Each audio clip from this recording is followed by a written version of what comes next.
सभी विशिष्ट जनों से कृपया दीप प्रज्वलन कर कार्यक्रम का औपचारिक रूप से शुभारंभ करें।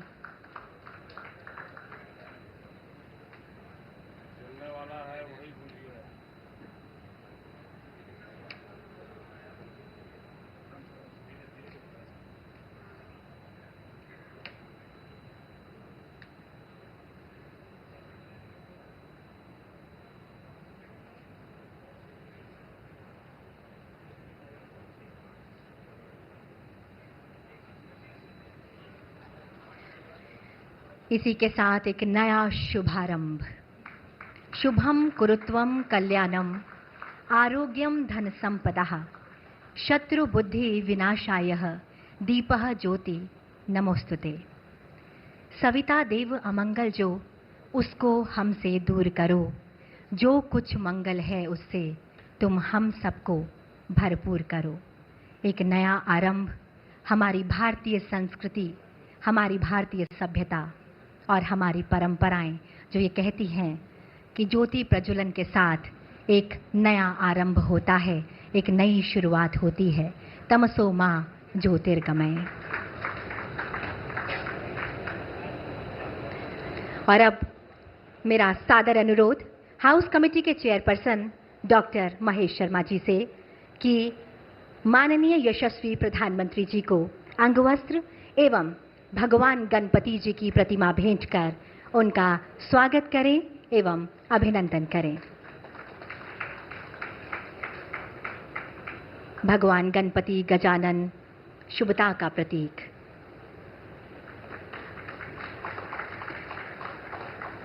मान्यवर, अब मेरा आपसे अनुरोध, कृपया माननीय लोकसभा अध्यक्ष श्री ओम बिरला जी का अभिनंदन करें। साथ ही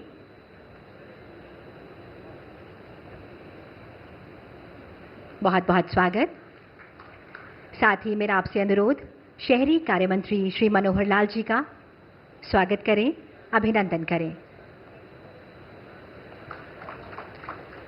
साथ ही स्वागत करें संसदीय कार्य मंत्री श्री किरण रिजिजू जी का।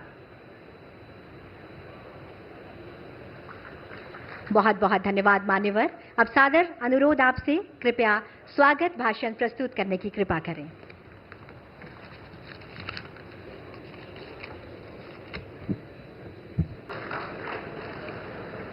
कार्यक्रम में उपस्थित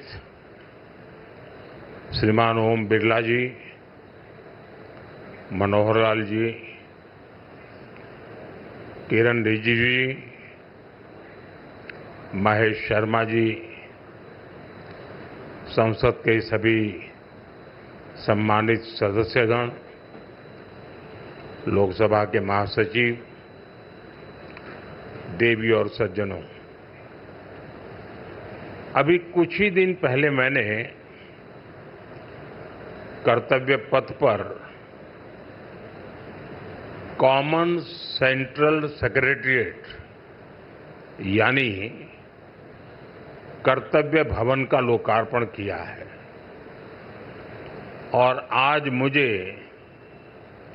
संसद में अपने सहयोगियों के लिए इस रेजिडेंशियल कॉम्प्लेक्स के उद्घाटन का अवसर मिला है। ये जो 4 टावर्स हैं, उनके नाम भी बहुत सुंदर है। कृष्णा, गोदावरी, कोसी, हुगली, भारत की 4 महान नदियां जो करोड़ों जनों को जीवन देती है, अब उनकी प्रेरणा से हमारे जनप्रतिनिधियों के जीवन में भी आनंद की नई धारा बहेगी। कुछ लोगों को परेशानी भी होगी। कोसी नदी देख रखा है नाम, तो उनको कोसी नदी नहीं दिखेगी, उनको बिहार का चुनाव नजर आएगा। तो ऐसे छोटे मन के लोग जो होते हैं, उनकी परेशानियों के बीच भी मैं जरूर कहूंगा कि नदियों के नामों की परंपरा देश की एकता के सूत्र में हमें बांधती है। दिल्ली में हमारे सांसदों का ईज ऑफ लिविंग बढ़े, हमारे सांसदों के लिए दिल्ली में उपलब्ध सरकारी घर की संख्या अब और ज्यादा हो जाएगी। मैं सभी सांसदों को बधाई देता हूं। मेन फ्लैट्स के निर्माण से जुड़े सभी इंजीनियर्स और श्रमिक साथियों का भी अभिनंदन करता हूं, जिन्होंने मेहनत और लगन से ये काम पूरा किया है। साथियों, हमारे सांसद साथी जिस नए आवास में प्रवेश करेंगे,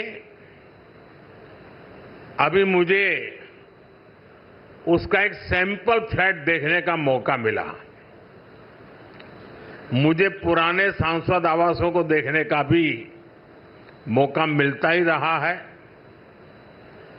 पुराने आवास जिस तरह बदहाली का शिकार होते थे, सांसदों को जिस तरह आए दिन परेशानियों का सामना करना पड़ता था, नए आवासों में गृह प्रवेश के बाद उससे मुक्ति मिलेगी। सांसद साथी अपनी समस्याओं से मुक्त रहेंगे तो वो अपना समय और अपनी ऊर्जा और बेहतर तरीके से जनता की समस्याओं के समाधान में लगा पाएंगे। साथियों, आप सभी जानते हैं, दिल्ली में पहली बार जीत कर आए सांसदों को घर अलॉट करवाने में कितनी कठिनाई आती थी। नए भवनों से ये परेशानी भी दूर होगी। एक मल्टी स्टोरी बिल्डिंग्स में 180 से ज्यादा सांसद एक साथ रहेंगे। साथ ही इन नए आवासों का एक बड़ा आर्थिक पक्ष भी है। अभी कर्तव्य भवन के लोकार्पण पर ही मैंने बताया था, अनेक मंत्रालय जिन किराए की बिल्डिंग में चल रहे थे, उनका किराया ही करीब 1,500 करोड़ रुपए साल भर होता था। ये देश के पैसे की सीधी बर्बादी थी। इसी तरह पर्याप्त सांसद आवास ना होने की वजह से भी सरकारी खर्च बढ़ता था।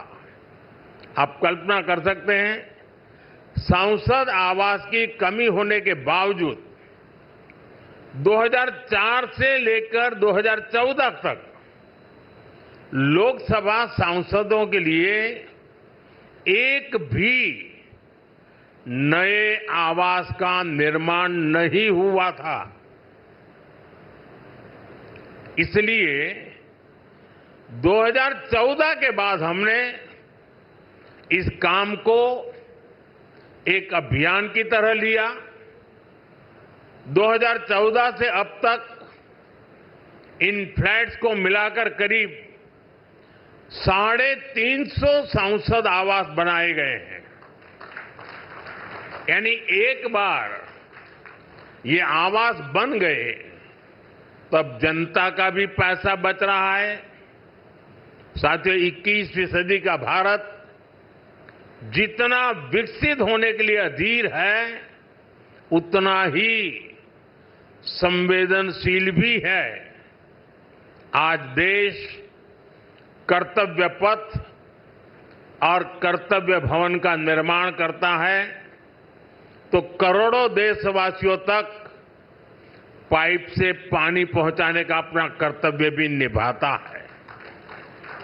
आज देश अपने सांसदों के लिए नए घर का इंतजार पूरा करता है तो पीएम आवास योजना के जरिए 4 करोड़ गरीबों का गृह प्रवेश भी करवाता है। आज देश संसद की नई इमारत बनाता है तो सैकड़ों नए मेडिकल कॉलेज भी बनाता है।